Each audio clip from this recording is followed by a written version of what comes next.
Welcome back to the channel. I'm not going to be too long today. I did a video about a week ago about the situation of Qualcomm and the Snapdragon X Elite and my desire for that to come to Chromebooks. And this article came out a few days ago, and this is from Chrome Unbox. And let's just get into it. They said, no, it might come to Chromebook books. Now, I consider myself a nerd, but not. There's levels to it, and therefore I don't understand all of this. But essentially, as I said in the last video, this very grant until we get into is in laptops already, but until we get the laptop and we actually get tested ourselves, we won't really know. But all the things that are coming out about it seems like this is a great performing chip, and Windows is going to be running on ARM, probably the best version up to now. But no, if you want to hear my thoughts about Chrome OS, run on ARM. And now Qualcomm is making new boards for Chromebooks, so they're coming back into the Chromebook market. And I misspoke in the last video. I made it seem, because I was just ignorant, that that Qualcomm is not invested into Chrome OS or the Chromebook space. That's certainly not the case. My research shows that they are, especially when it comes to the educational sector, the Lenovo Duets have been doing fine, and so they're coming. They're going to be still making Snapdragon chips. And these appear to be new chips that they're going to put in these Chromebooks.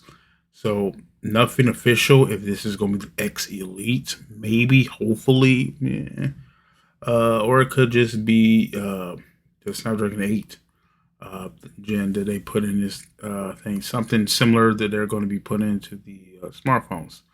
But let's say maybe they put the X Elite into the Chromebook, and so. The article tells me to not be too excited, but too late. It'd be interesting to know what chip this gets put in, what Chromebook this gets put into. The two manufacturers on the list who are seated to get a Snapdragon X Elite that I think are noticeable for making premium Chromebooks was HP and Samsung. Especially Samsung is no stranger to Snapdragon, as they use them in their phones, and they're going to be putting them in their phones, and we'll see that generation of phones probably in January. But they've also made $1,000 Chromebook. Samsung, it's been a couple years, but hopefully they looked at the success that the HP Dragonfly Pro Chromebook has done, and they re-entered the space. I hope they're looking at that chip and saying, let's make it happen, because Samsung also makes Windows laptops, same as with HP.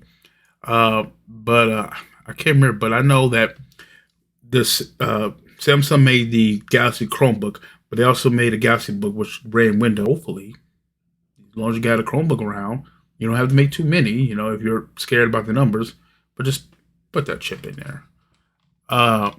So again, this is just speculation. We won't know nothing until next year and mid next year, 2024, when we see these devices run out. And since nothing has been confirmed when it comes to Chromebooks, who knows? Like I said, a lot of this, I think, is going to depend on Google. Are they going to consider Qualcomm a major player? Are their chips performance heavy enough to be considered Chromebook Plus? Because if nothing that Qualcomm produces, or any of the chips would be considered Chromebook Plus, then that's an L, because to me that's like putting a kind of a cap on the ceiling of the quality of laptops that it could be in. Because anything, what's the lowest, like around 400 Chromebook was considered Chromebook Plus. And so if you make a $450, $500 Chromebook and it can't run and just can't get the Chromebook Plus branding, then that's going to send a message, kind of like the wrong message. Like even if it can outperform all of the higher spec Chromebook Pluses, without that branding, it's going to look as less. So I really think that it needs to pass wherever Google's test is, and I believe that chip more than qualifies. The whatever ceiling, I can't say for sure. They know with their AI, but according to that, the summit, I think it should qualify. But that's going to be up to Google if they're going to consider this chip worth it to be introduced into their new standard. But that's all I have for you today. Tell me, do you think there's any chance of this chip coming to Chromebooks? All right, I'll see you next time.